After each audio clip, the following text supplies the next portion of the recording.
afternoon, everyone. My name is Kate Dominance, a real estate consultant.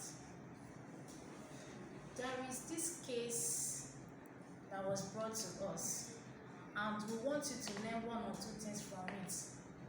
We have this couple who are happily married. Yes, and the wife bought the house, the land, whereby her husband built on it.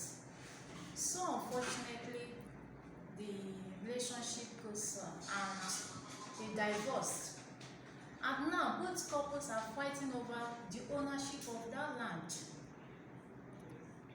And here I have with me a colleague, a friend, a legal practitioner who I want her to throw more light on it, because I know most people out there might have having such an issue.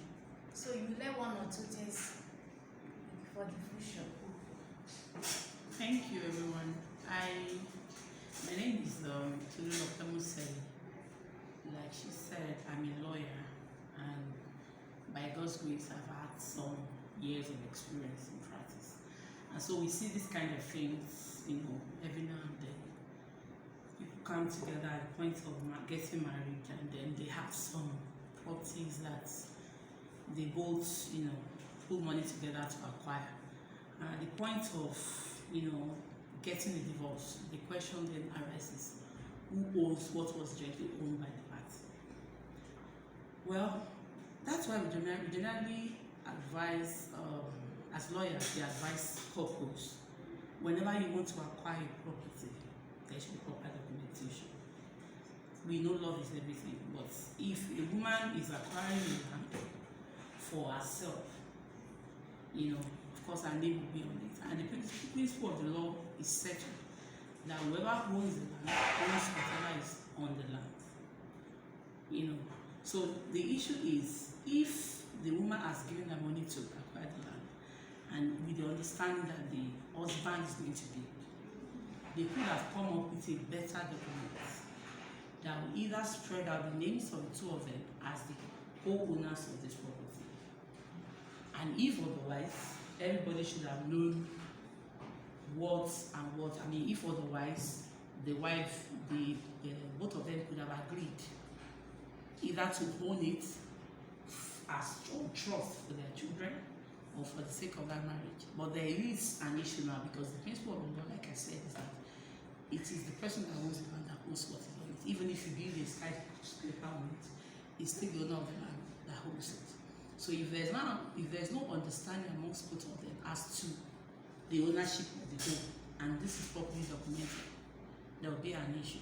However, even when there is a divorce situation coming up, they could still come to the negotiation table and agree on settlement of property. And issues will come up as to why, because the husband's lawyer would have pleaded facts before the court, before getting the order of court, as the divorce, to show the man's contribution towards building the family home. And at that point, of course, the court would have given them the opportunity to come together and then discuss on how the property or the income generated from it, or whatever is generated from it, will be shared accordingly amongst the parties. But the best way to do it is that if a wife is going to own a property, it should be properly documented. If both of them are going to own it, that should also be done. When both of them when they co-own it, what happens is, at that point, they could actually share, they could sell, or they could gently lease it out, and then you have agreement that will relate to how the proceeds of whatever comes from that property will be shared.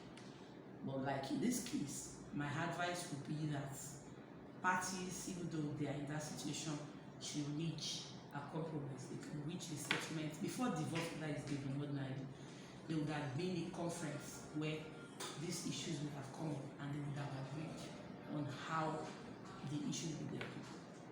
So I don't know in this case if that was done, but even if it's not really a bad situation, it's not necessary that husband and wife should stick together for life if it's not going to work.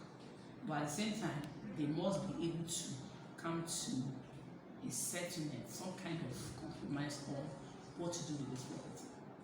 Can I ask the question, do they have children of the marriage?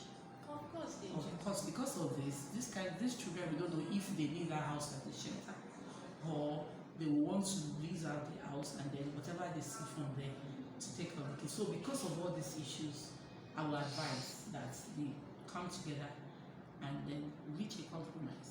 And that's why we have mediation. We have mediation forum, where issues like this can be, resolved among the parties, and then everybody will still have a fair life. Thank you so much, my friend. I think you have done it more justice to this. And if you need any help, or you need properties, or you need a lawyer's help, maybe you are having an issue where you buy land, anything relating to real estate, reach us on 09018612523, and we will guide you so much. Thank you.